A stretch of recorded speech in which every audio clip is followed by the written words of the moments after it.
For the better part of 2022, all eyes were turned towards Ukraine. The Russian invasion of Ukraine opened new discussions about the influence of the Kremlin over Central and Eastern Europe. While nowhere near as it used to be at the height of the Cold War, said influence is still noticeable. However, the main difference between what used to be and what it is that now the Kremlin gave up its ideological grip, choosing instead a more diversified approach.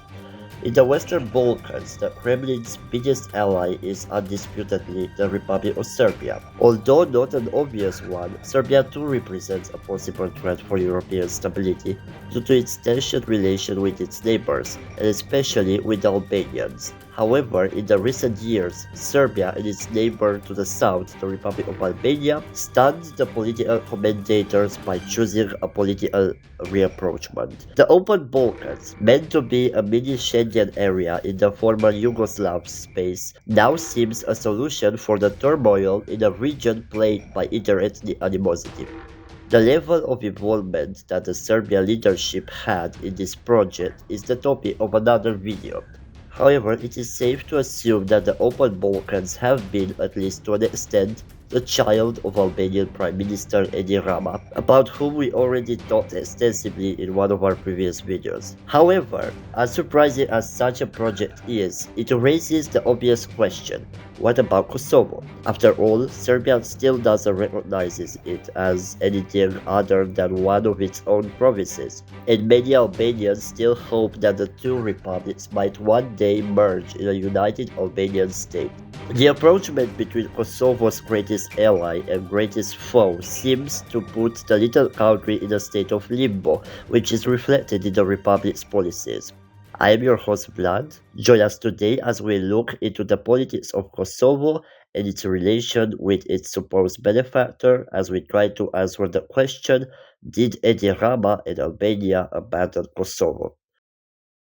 We are going to divide today's video into three parts: the relation between Kosovo and Albania, the one between Kosovo and Serbia, and the one related to the future of the little Balkan pseudo-country. But before we do that, we gotta understand the two people that rule Kosovo, its president and its prime minister. The current president, ever since her election in the spring of 2021, is Vjosa Osmani.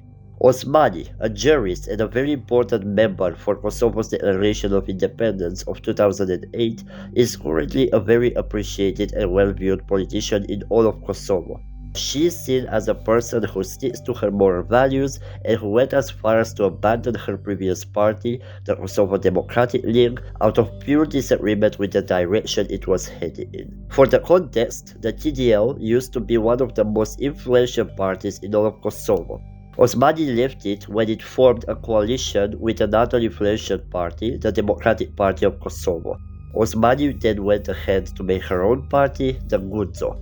Albin Kurti, the current Prime Minister of Kosovo, is also a well-viewed political figure. He used to be an activist for the rights of the Albanian Kosovars all the way back in the Yugoslav days, being the vice president of the University of Pristina Student Union, organizing peaceful manifestations across the late 90s, and even joining the Kosovo Liberation Army, formerly designated as a terrorist organization, working in the office of the TLA's political representative.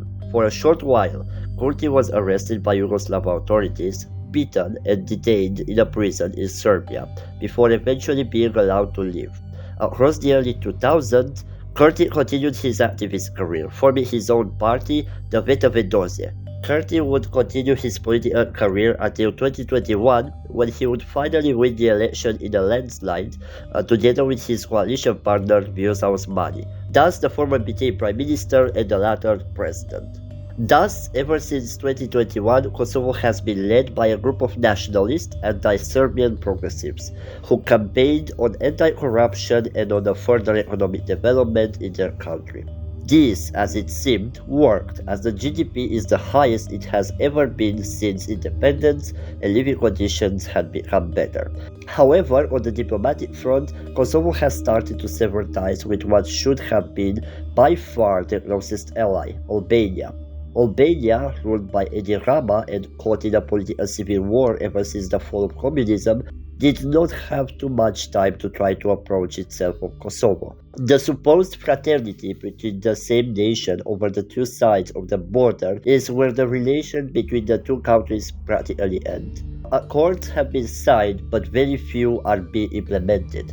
If the lack of concrete action could have been explained up to a point by Albania's wish of further European and Atlantic integration, since 2019 it started raising eyebrows. That is the year when the Open Balkan Initiative has been declared at Novi Sad, the one which the Prime Minister of Albania, Edi Rama, is a very strong proponent of. As one could imagine, Kosovo and its current leadership really does not enjoy the idea of the Open Balkans. The President Osmani went on to state, "I don't know why Albania would accept such an initiative where Kosovo will not be treated as a sovereign state, and where an important role is played by Vučić, the leader of a state that on a daily basis tries to destabilize Kosovo and violate its sovereignty. It's incomprehensible to me why such a thing is supported by Albania. We've given our arguments for a long time, and why they continue to support such an initiative is a question that should be asked to Albania." These are severe criticisms brought against Rama. Rama himself will as well read, "We have no problem with Kosovo, but unfortunately Kosovo has problems with itself. For some time now, in Kosovo, domestic policy has become foreign policy and the reverse. This has exhausted Kosovo internally and externally." When told that the Open Balkans is an economic initiative and not a political one, Osmani responded with, "Everything, in fact, is political, especially when Serbia has a key role in it." Prime Minister Kurti is similarly against the Open Balkans initiative, stating that "A free market makes no sense if it is not followed by the acceptance of the past by the Serbian state." He also stated that "The Open Balkan Initiative is a harmful regional initiative with no vision. Kosovo does not want to join in because Serbia is not treating it as an equal side and an independent country." Kurti also openly admits that the relationship between Kosovo and Albania is nowhere near as good as it should be, which indicates the awareness of the political rupture between the two. Rupture which, as of now, Albania does nothing to heal. Edi Rama certainly did not create the Open Balkans out of patriotic soft power reasons, however he might be seeing it as a way to approach Kosovo and Albania. In 2022, Rama did not have a strong reaction about the crisis perpetuated in northern Kosovo. However, in August, he came out to defend the initiative as the only way for peaceful resolution, stating that Kosovo has only two paths: war or joining the Open Balkans. Now, such a statement by itself would prove controversial. However, it didn't bring any major international reaction. The tensions in northern Kosovo would slowly die down until the current status. By this point, it is safe to assume that the relationship between the leaders of Kosovo and Serbia is not very good either. Both Osmani and Kurti see Serbia as the instigator of the events of northern Kosovo, and thus the relations between Kosovo's other major neighbors are doomed to stay icy as they were up to this point. The mobilization of the Serbian army at the border with Kosovo in late 2022 and the genuine fear of invasion is another proof that a rapprochement between Belgrade and Pristina is still not a viable possibility. I've spoken with Albanians from both Kosovo and Albania, and they all say the same thing, that the Open Balkans is just another way for Serbia to infiltrate in its former possessions. Kurti openly refused an invitation to the Open Balkans Summit in North Macedonia of last year because of this reason. Osmani sees the approachment between Albania and Serbia represented by the initiative as a betrayal. Even if these are accusations thrown in the wind or genuine Serbian soft power plans, it is safe to say that the absence of Kosovo in the mini-Schengen area will be felt. Kosovo is rich in resources like gold, lead, chrome, uranium, etc. Resources which, if exploited, could bring the little country a lot of wealth. Not to mention that, at the end of the day, the crisis in North Kosovo was ignited by car license plates, problem which maybe would have been dodged had Kosovo agreed to assent to the freedom of movement that, at least in theory, is wished by the initiative. Whichever the case, Kosovo is not going to join Belgrade's and Tirana's plans anytime soon, decision strongly echoed by its leadership. Thus, Kosovo is finding itself in probably one of the most tensioned political situations since its declaration of independence. Serbia is as hostile to its existence as it ever was. Albania seems distracted and not willing to sacrifice its economic plans and reconciliation with its neighbors for the sake of Kosovo. The Western powers like France, Germany, and the United States seem irritated by the conflict and want to see an end to it as soon as possible.